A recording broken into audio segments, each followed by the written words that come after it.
My name is Bridget Hessman, and I'm a planetary scientist at NASA's Goddard Space Flight Center, and I study storms on Saturn. A great white spot is a massive storm system that erupts on Saturn about once every Saturn year. The great white spot that erupted in December 2010 first presented itself as this fluffy white storm cloud that popped up in the northern hemisphere. The storm, when it erupted, sent large waves up into the stratosphere, and we saw effects like an increased amount of ethylene, something we never expected to see. In the coming days, the winds on Saturn sheared the storm in both directions, and it wrapped all the way across the planet. If you were to scale that to a storm system here on the Earth, what you would have is a storm system that covers all of North America but wraps around the entire planet.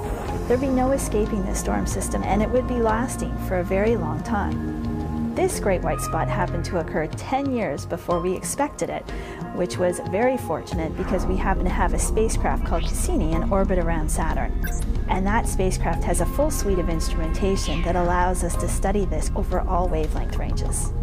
Some of the effects that we got to see in the infrared were these two bright beacons that started to shine right after the storm erupted in December.